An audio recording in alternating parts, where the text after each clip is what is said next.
Voici la troisième partie du cours concernant la concentration molaire des solutions. Dans le langage courant, il n'est pas anodin d'entendre « ce sirop est trop sucré, cette sauce manque de sel, cette peinture est trop foncée ». Voilà le langage courant. Mais en chimie, nous aborderons des termes un petit peu plus rigoureux. Nous parlerons de concentration. Nous parlerons notamment de concentration molaire, en mol par litre. Nous dirons qu'une solution n'est pas assez concentrée, ou au contraire que cette solution est trop concentrée.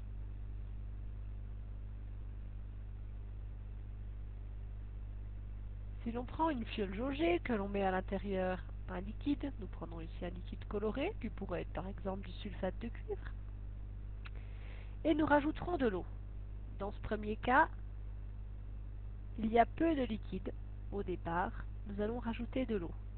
Nous obtenons une solution que l'on peut appeler par exemple solution A.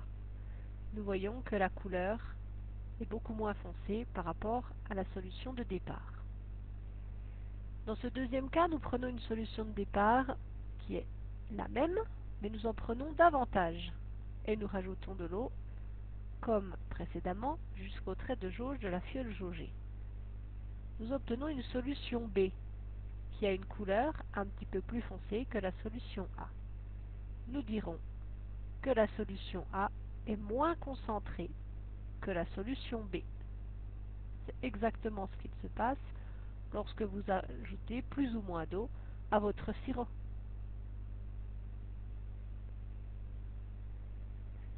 Voici les termes abordés. Nous parlerons de concentration molaire d'une espèce chimique, on l'appellera espèce chimique A, peu importe. Donc la concentration molaire d'une espèce chimique A dans une solution, c'est en fait la quantité de matière de cette espèce chimique qui serait présente dans 1 litre de solution. La concentration molaire sera notée de deux façons différentes, soit entre crochets et le nom de l'espèce chimique, qui pour nous était A, ou alors C. Et cette concentration molaire s'exprime en mol par litre, comme nous l'avons déjà abordé dans le TP sur la bouteille magique. Si l'on regarde l'unité d'une concentration molaire, nous voyons apparaître en fait deux sous-unités. La mol, qui fait appel à la quantité de matière, mais aussi les litres.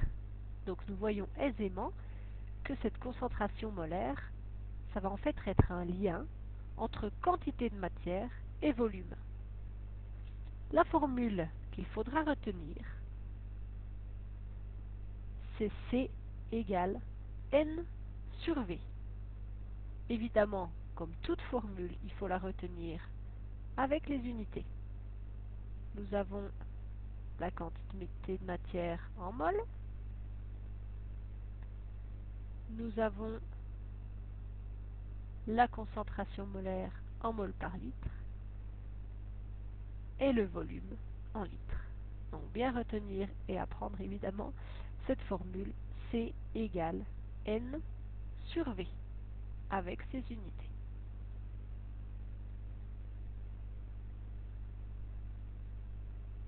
Deuxième partie de ce petit cours, lorsqu'une solution est trop concentrée, on peut effectuer ce qu'on appelle une dilution.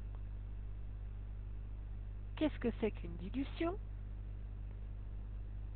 On va en réalité rajouter de l'eau à une solution qui serait trop concentrée pour obtenir une nouvelle solution qui sera évidemment moins concentrée.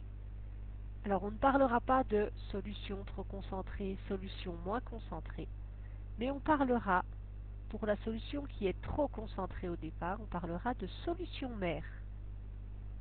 Et pour la solution qui est moins concentrée, donc qui est obtenue une fois qu'on a rajouté de l'eau, nous parlerons de solution fille. Donc, du vocabulaire à retenir. Lorsqu'on fait une dilution, on dilue une solution mère avec de l'eau pour obtenir une solution fille.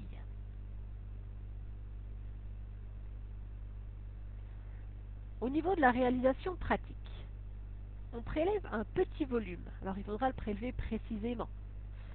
Donc pour prélever précisément, nous prendrons évidemment une pipette jaugée. Donc on prélève un petit volume de solution mère qui elle est trop concentrée. Cette solution mère est intégrée dans une fiole jaugée. On rajoute ensuite de l'eau dans la fiole jaugée. On verra le détail des manipulations. On place son œil en face du trait de jauge et on met de l'eau jusqu'au trait de jauge, précisément. La solution qui est obtenue est moins concentrée, on le voit puisque elle est de couleur moins foncée. Donc cette solution moins concentrée est la solution fille obtenue à partir d'une solution mère qui était trop concentrée. Voilà, donc il faudra retenir, on le reverra en détail, mais que l'on prélève la solution mère avec une pipette jaugée, on insère cette solution mère dans une fiole jaugée, on rajoute de l'eau grâce à la piscette d'eau distillée, on place son œil face au trait de jauge, et on met de l'eau jusqu'au trait de jauge. La solution ainsi obtenue s'appelle la solution fille. Elle est obtenue dans une fiole jaugée.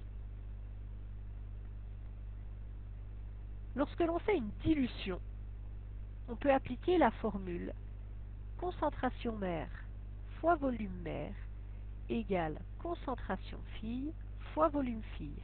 Donc cette formule, à nouveau une toute petite formule à retenir. C mère fois V mère égale C fille fois V fille.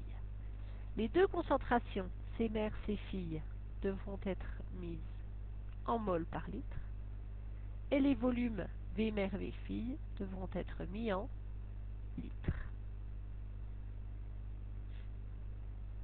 Qu'est-ce que c'est que C mère, V mère, C fille, V fille? Si on décortique un petit peu cette formule, eh bien, on repart du schéma précédent. Nous sommes partis d'une solution mère qu'on a prélevée dans une pipette jaugée. On a prélevé donc un certain volume V mère, qui est en réalité le volume de la pipette jaugée. Et cette concentration, et cette solution avait une concentration élevée que l'on appellera C mère. Une fois que l'on a fini nos opérations de précision, on obtient dans la fiole jaugée la solution fille.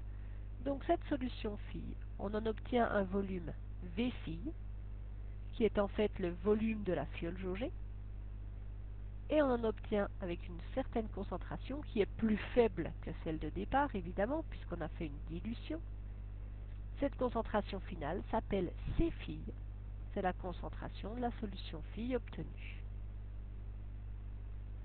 Voilà donc deux nouvelles formules à retenir concernant la concentration.